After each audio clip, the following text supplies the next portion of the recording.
Okay, welcome to part two, naming the notes on the guitar. If you didn't watch part one, naming the notes on the guitar using piano, you might want to go back and check that one out because you'll get a better understanding as to how the notes are laid out in music. And on the piano, your white keys are your natural notes, and your black keys are your sharps and flats. And it's much easier to see on the piano than it is on the guitar. On the guitar, these fret indicators don't tell you what the notes are or what's sharp and what's flat. They're just indicators to kind of help you find positions on the guitar. Those dots also run along the edge of the neck there. However, on the 12th fret, you have your double dot. That will tell you where the certain notes are. The 12th fret is where everything repeats again. So the name of the note on the 12th fret will be the exact same name as that open string. There's only 12 notes in music. So on the 12th fret, that's where everything repeats again. And the musical alphabet goes from A to G. So there's your 7 notes, and then you have 5 sharps and flats. So that gives you your 12. So let's start by naming the strings on the guitar. From your 1st to your 6th string, E, B, G, D, A, E. Or some people like to go from the 6th to the 1st, E, A, D, G, B, E. If you're going this way, Easter bunny gets dizzy at Easter. If you prefer to go this way, eat a darn good breakfast every day. That was also in part one. So let's start naming some notes. If you have your piano chart, it's a good idea now to put it in front of you. So you have your E. First fret would be an F. We've moved up one semitone or one fret or one key on the piano. There are no sharps or flats between E, F, or B and C. If you look on your piano, you'll see that between E and F and B and C, there are no sharps or flats. There's no black key in between those. So E goes right to F. Everything else has a sharp or flat in between it. Sharps if we're ascending, going up. Flats if we're descending, going down. So E, F, F sharp, G, G sharp, A sharp, B, C. B goes right to C. No sharps or flats between B and C.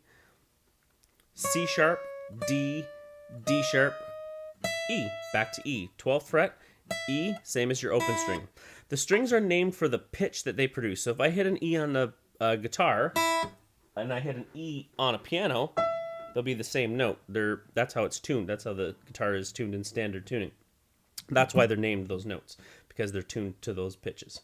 Now, if I want to show you some flats, I'll go to my B string, the 2nd string. I'll go to the 12th fret, because that's also a B, and we'll go backwards using flats. B, B flat, A flat, G, G flat, F, E, no sharps or flats between B, C, or E and F, E, E flat, D, D flat, C, B and C. Musical alphabet goes from A to G, so whether you're going up, A, B, C, D, E, F, G, A, B, C, D, E, F, G, or if you're going backwards, G, F, E, D, C, B, A, G, F, E, D, C, B, A. So you're always following that musical alphabet, whether you're ascending or descending. So your sharps and flats, 2 different names for one note. E, F, F sharp, G, G flat. So this note could be called F sharp or G flat, depending on which direction you're going. In theory, it depends on which key you're in, but we're not really going to get into theory. We just want to name some of these notes. So this, they call that the enharmonic equivalent. So the enharmonic equivalent of F sharp is G flat. It's the same note, sounds the same, but they have 2 different names, depending on the direction you're heading in. F sharp or G flat. Now, a good test to do is you pick a note, let's just say B flat. You find the B flat on every string. So that's a good way to kind of test your knowledge. So start on your E string and find a B flat. So locate a B and then lower it 1 fret or 1 semitone. E, F, F sharp, G, G sharp, A sharp, B flat. Now pretty soon you'll start to know that A sharp and B flat are the same note, so you won't have to go up to B and then backwards. Let's go to our B string. I'm going to go to the 12th fret, because I already know that's a B. Open B, 12th fret is the same note name. B, lower it 1 fret or semitone, B flat. Here's my G string, G, G sharp, A, B flat, right? A sharp and B flat are the same note name. Let's go to my D string, D, D sharp, E, F, F sharp, G, G sharp, A sharp, or B flat. There it is. A string, A sharp, or B flat. It's my B flat right there. Now on my low E, my B flat will be in the same spot as it was on my high E because they're the same note names, so the pitches and the notes will be in the exact same place. Now, another test you can do to find where the notes are is you pick a chord that you know. So we're going to use C in this example. Now, a C major chord, in this case, we're strumming 5 strings. So there's 5 notes in there, but let's see what they're named.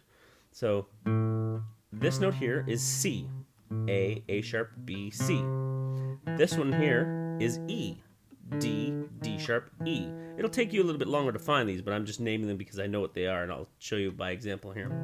The next string that's strummed is my open G. Then I have this note here, which is a C, B, C, and then my first string, E. So C, E, G, C, E. There's really only 3 note names in there, a C, an E, and a G. I have a doubled C and a doubled E. That makes up my C chord. So now I write that on a piece of paper, C, E, G. Then you go through and you find all your C's, all your E's, and all your G's on the guitar. Now you can get a blank guitar chart and just start penciling in C, E, G all over the guitar. Now I've already prepared a guitar. I'm using a classical guitar because the neck is a lot wider and you'll be able to see a little bit easier. So all my orange stickers are my C's, all my yellow ones are my G's, all my green ones are my E's. Now I don't recommend you go putting stickers all over your guitar because once you do 2 chords, then your whole guitar is going to be covered in stickers. So it's better to use a paper chart and kind of draw them in and use that as your reference. But here's the C chord that we were playing. So there's your regular C.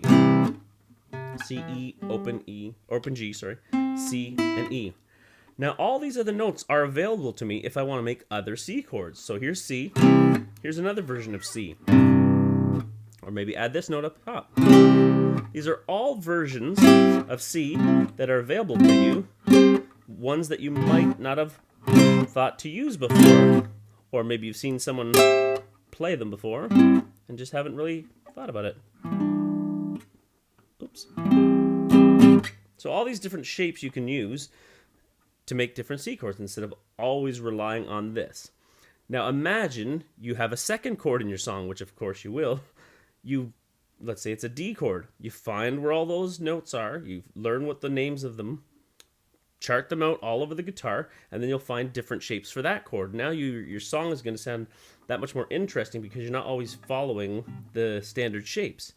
Now, how does that work with soloing? We're going to get into that a little bit later on, but I'll briefly show you. If you have a song and you're strumming away at a C chord, well now look, these are all your solo notes that you have available to you.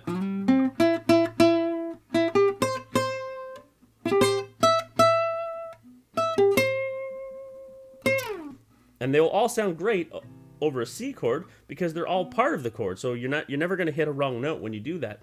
Now you can start to see why learning the names of the notes on the guitar is one of the most important things you'll do, especially if you're not going to learn theory, is because once you know how to play one thing, you can figure that one thing out all over the guitar. You can use it to build chords, you can use it to make solos, create harmonies, any instrument like a saxophone line or you pick the instrument. I'll leave that completely up to you. If you have any questions, just send me some tweets at Nathan Fleet on Twitter, or just send some comments in the comment box below the video, and stay tuned for more interesting things that we're going to do on the guitar. I hope you're enjoying them.